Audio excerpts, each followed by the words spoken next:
And the funniest thing, I get into the lift one day and I say, so what sport do you do? Cuban.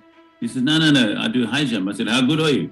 He says, I'm the world champion. I'm the world record holder. His name is Javier Sotomayor. I never forget, a lot of people put on so much weight that they couldn't even compete because there was free ice creams, like magnums everywhere. Ever wondered what it's like to be an Olympian on the big stage? So does Bevo. So does my voiceover guy. Legends with Bevo. The road to Tokyo. Thanks to Anytime Fitness Glenelg, Renelec Electrical Services, Tiger Tennis, and SMS Gas Installations. Oscar Chalupsky, 12-time world surf ski champion, 92 Olympian, team captain for South Africa. Great to have you on Legends with Bevo, the road to Tokyo.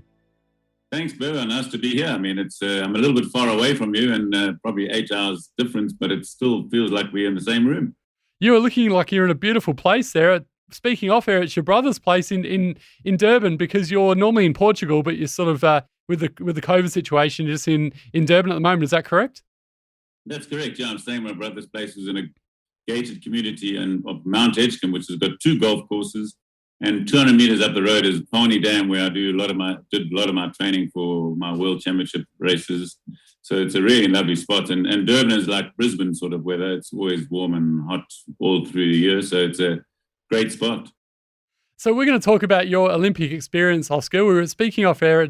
It came from your father. Your father was an Olympian as well back in the day, or was going to be, but that's another story we'll speak about a bit later on. Let's start with your Olympic memories, though, as a child. What was it like growing up as a kid, and what did you enjoy about the Olympics? What was your first memories of it? Yeah, the strangest thing about it is it was sort of a very distant problem, because I was born up in the apartheid years where we weren't allowed to compete against anybody. We used to have to sneak around and go under different pseudonyms and different country names to go and compete internationally. It was not easy. So the Olympics was such a far cry from us, because we just thought, they banned us. In fact, listen to this stupid story. So 1980, I raced in the first Molokai, my first Molokai, racing against Grant Kenny from Australia, who got a bronze medal at the Olympics. I raced him in the Molokai Channel in 1980.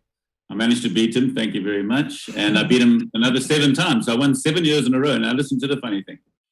Then, and so 1990 came along, they said, no, you can't race the Molokai anymore, because no competitors allowed to compete against the South African.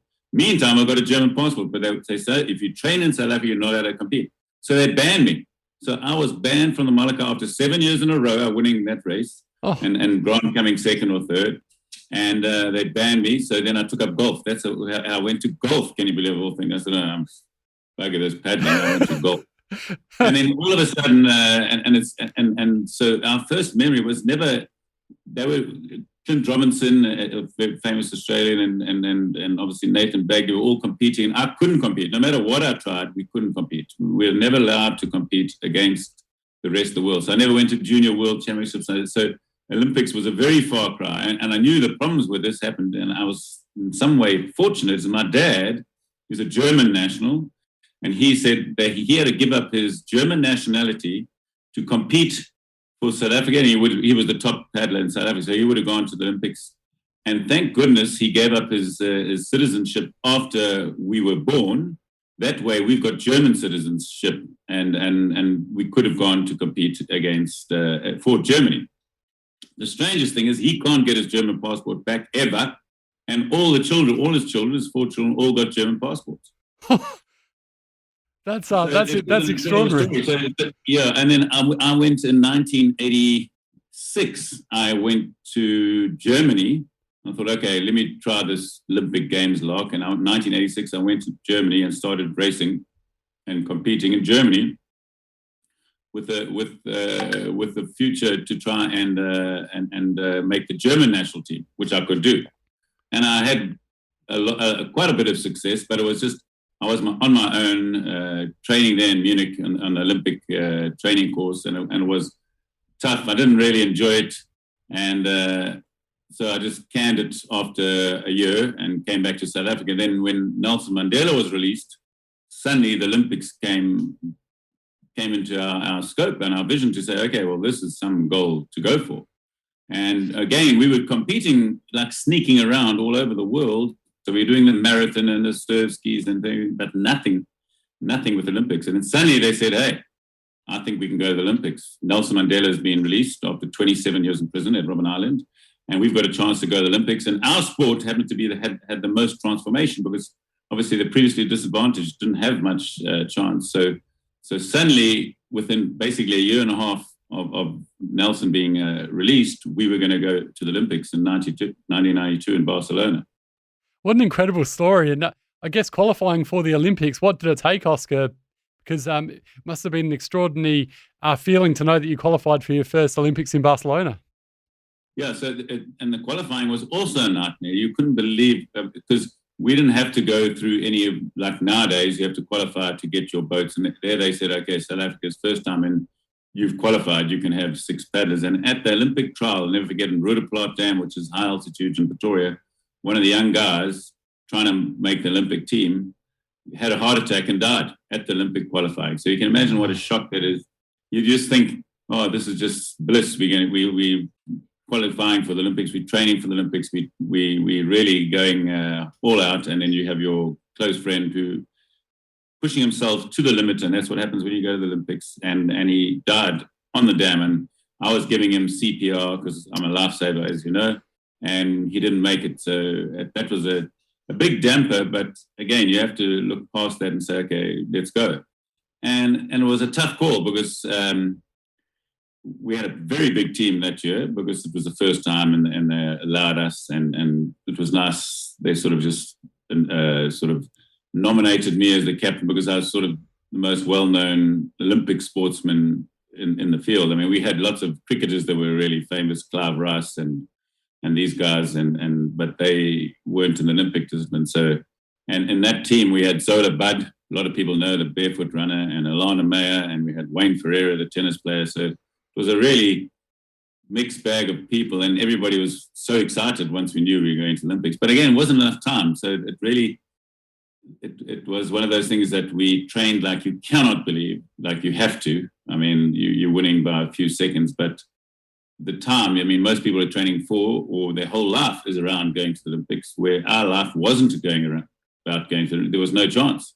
And this opportunity came up, and obviously took full advantage of it. And then you put in a lot of hard yards. And when you actually found out you were going to be at the 92 Olympics as well, what was that feeling like, and who were the first people that you told about it?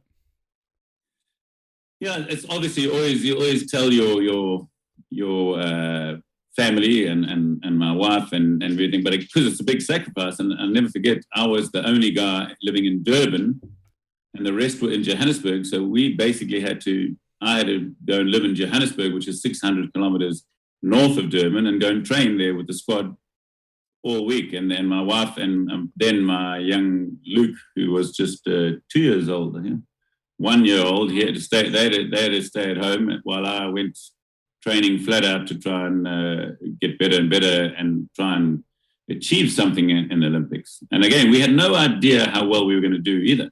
So it's not. You can imagine if you did junior worlds and then under 23 worlds, you sort of know. We had no idea. So it was very different for South African in 1992 than anybody else. So obviously the last 12 months have been tough for all of us, Oscar, and we've seen the postponement of the Olympics to this year, 2021, and fingers crossed it still goes ahead. What sort of advice do you have for new Olympians or those that haven't sort of tasted the real Olympic vibe that you got to do in 1992? I think the most important thing is realize that just making the Olympic team is not the end step and not the highest step. I think you've got to focus on trying to get a gold medal. So if you don't win the gold medal, you might get a silver or bronze. Don't just go to the Olympics to think, I'm there, I've made it. You haven't made it until you've got an Olympic medal, and that's very important. So you've got to keep setting your goals high and high. If you want to achieve anything in life, rather set them higher than low. When we went there, it was so euphoric, 27 years or 30 years that we hadn't been to the Olympics, and suddenly we were there. The biggest achievement was just getting to the Olympics after 30 years. So that's why we only won 2 or 3 medals, and it wasn't a great Olympics, but it was a great place to be at. And doing this is magnificent. Going to the Olympics is a magnificent thing to do, and meeting the people. And everybody's on the same level at the Olympics. You touched on that before. You mentioned Wayne Ferreira, obviously the tennis player, and and Clive Rice and some of the other athletes as well, some of the biggest known sports people of all time. Give us a bit of a taste in terms of what it was like actually mixing it with those athletes and being at the Olympic Village for those of you or those people like myself that don't know much about it. Well, it was funny. The place where we stayed in Barcelona was like a derelict town, and they built it up, and they built these blocks of flats, and we stayed in the block of flats. And the funniest thing is that we stayed with the Cuban team, the South African and the Cuban team, and the Australian team was across the thing, and we were having water bomb fights. So you can imagine the fun of going. It's not all just worrying about training. And the funniest thing, I get into the lift one day, and I say, so what sport do you do? Cuban. He said, no, I do high jump. I said, how good are you? He says, I'm the world champion. I'm the world record holder. His name is Javier Sotomayor. And then I was walking along the beach one day, and there was Ben Johnson. Oh. And I chatted to Ben Johnson about it, and you could just walk around chatting. And then Carl Lewis was in his heyday then. So you're just chatting to the top people in the world, and Boris Becker was the top person. So you just chat to anybody, and they're all at the same level. Nobody thinks they're better than anybody else. I suppose the only people that were really in a league of their own was the basketball team from America, the Dream Team. Remember the Dream Team in yes. 92? They won every single 20 points. So you meet these guys and you have lunch with them. And I never forget, a lot of people put on so much weight that they couldn't even compete because there was free ice creams, like Magnums everywhere. And the funniest thing is also the funniest thing is it was 1992 was the start, and they did the test program of the first email and internet. How's that? 1992, you'll see. So you could do emails and talk to other competitors, and everything was on computer. That was the first internet. Can you believe that? In 1992, you go look it up. So, and we had like computers in our team room, and that's how you communicated with people and got your tickets. And you'd go to the swimming and the diving, any event that you wanted to, and you walked around there with, and it's only athletes, so there's hardly any press. They'd organize press conferences, obviously, but you had so much fun. I mean, at night the people were going crazy in the villages. I mean, as I said, the water bomb fights were spectacular against Australia and Cuba and South Africa. So it's fun times. And again, it's not because you just sort of, especially a lot of the athletes, it's 2 weeks, so we were the second week, so we couldn't go so crazy. But the guys that finished competing, my gosh, did they give it a hard tonk out there, drinking and carrying on, Because, I mean, that was also the same year was Lisa Curry was she was married to Grant at that stage and met them all. And I knew a lot of all the Australian athletes because they were just sitting next door. But it's completely different when you get there. You as I say, and maybe this year is going to be different with COVID. They might be a little bit more stricter, but it was fun mingling. And we walked onto the field and you mingled around and you saw the people, the most famous people you've ever heard of, because obviously us being sportsmen, we know every sportsman. We've seen him on TV thousands of times, and there you just walk up next to him. How's it, Boris? What's happening? That's amazing. It's fun, that. So, and again, you just bump into people like walking along the beach or in town. You could walk around town, and everybody was in awe of you, all the Spanish, And I've been going to Spain for many times, and I raced in the biggest canoe race in Spain, called the Sella Descent, which is in the northern part of Spain. So it was quite fun to come to Barcelona, and I could speak the language fairly well, so it definitely helped. And being a part of the opening ceremony as well, not only being a part of it, but actually being the team captain for South Africa after all the challenges that you mentioned before that you've had to go through. Tell us about that sort of feeling as well, Oscar. Yeah, I mean, again, it's one of those things that I enjoyed the Olympics so much, but I was really disappointed because I expected more. I should have been, I thought we should be just winning or making the finals, but we didn't even get close. And funny, at that Olympic 1992, a guy called Clint Robinson won the first gold medal at 18 years old, right? Australian, yep. Yep. Australian Clint Robinson. And I raced him like 4 or 5 months later in the Molokai, and I beat him comfortably. So it really bugged me that there I was at the Olympics coming nowhere. And then when I competed against him in the Surfski, and it just shows you the experience that we had on long distance paddling was better than most people in the world. And then when we went to the sprints, we had to go from 50-kilometer races to 500 meters and 1 kilometer races. So that that adjustment was just a bridge too far for me. So it did upset me that we weren't doing that well, but it was still magnificent to be there, done that, got the T-shirt, and I just would have liked to have done it basically in my absolute prime, because when I was competing against Grant Kenny, when him and I were 15, 16, we won junior and senior Ironman. Those are the years I would have liked to compete, and it was a pity that was robbed. We couldn't do it, but it was still fantastic. And leading a team of very inexperienced people that never had competed overseas, because we sneaked around the world under different banners, but some athletes had no chance. I mean, you remember Zola Budd had to go and compete for England, and then she tripped Mary Decker in the Olympics before. So Mary Decker Slaney that lost. So that's how you do it. You had to go to other countries to compete. And even now in South Africa, you see a lot of, in the Australian team, a lot of South Africans, and the New Zealand, a lot of South Africans, and the English team, a lot of South Africans, because that's what's happened. First there was apartheid, and now you've got the problem where they want to make sure that the previously disadvantaged get a good chance in our sport. So it's very difficult. Makes you appreciate how good South Africa is in terms of different sports. With the cricket, we've seen how good they've been over the years, and with like you mentioned before, the amount of players that have gone off, male and female, to other countries, and to see the success of South Africa in rugby World Cups, rugby league, rugby union, cricket, you name it, they've done incredibly well. So it's a credit to South Africans for that. Yeah, I know. We definitely seeding a lot of our players around the world. We make every other country stronger. They should all stay in South Africa. Yeah.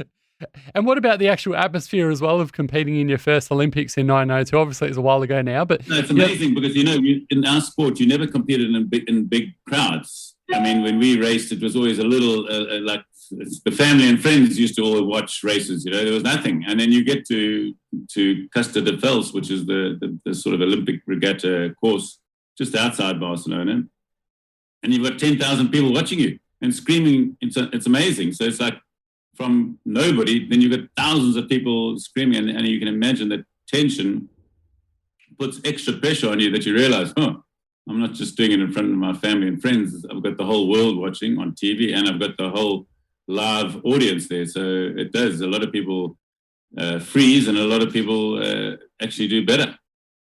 And post kayaking, you've obviously you're doing a bit of public speaking these days, and are you still involved in the sport as well? You still like to keep fit and paddle, or?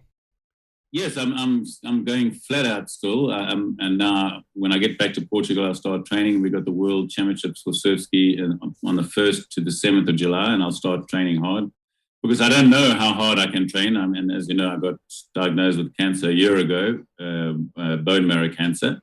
So I don't know how well I can go. It's going to be interesting to see. I'm gonna try my hardest and see what happens. But I've had my transplant. I'm feeling fairly good. I'm basically take 21 days chemo pill, and then 7 days off. And I'm trying to make life as normal and be positive as normal, and just hang in there till they found a cure. That's why you're a legend, Oscar. That's an incredible story, and it's great to hear that you're actually, you battled through that and come out the other side, and you're still able to do what you love. What a credit that is to you, and what an amazing story. And speaking of amazing stories as well, this is just one story I loved reading about. You won your first world title at 20. You won your 12th at the age of 49, 29 years later. Mate, that's incredible. How proud must you have been doing that? Yeah, you see, so that something like that actually sticks in my memory more than going to the Olympics, which is a pity because, again, it's the old story. When you win, you sort of remember things, but when you lose, you never remember the losses. And that was an incredible win because I was racing against Dean Gardner, Clint Robinson. In fact, Clint Robinson came second. Dean Gardner from Australia was third. And we had some unbelievable athletes that year. And to win at 49 shows you, number one, that it's a lot of skill in sport and a lot of mental aptitude and fitness. So you got to put all those together. And at 49, not many people have ever won a world title at that age in any sport. So it takes, and it's, again, golf you could maybe do it, but this is still paddling for 3.5 hours flat out. with an old, tired, washed up body. You know? That's amazing. And before I let you go, did you want to give a shout out for your public speaking as well? How do people get in touch with you?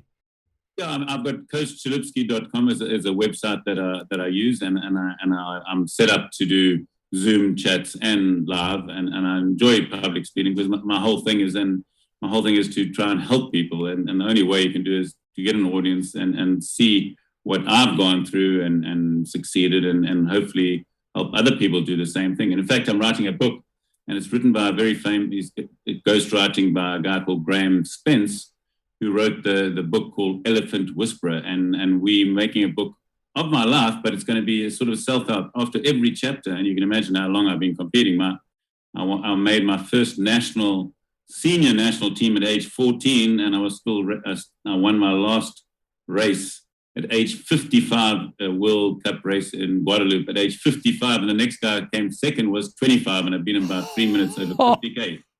Yeah, so that's a long era from going from 14 years old to 55. I mean, and I still compete now, and I still try and beat those youngsters. and I think, and there's got to be something to that, you know. So my whole aspect is, number one, I was in sales. I started a couple of successful companies, and I've been married for 27 years, which is not normal. And I've got how many years? 32, is it?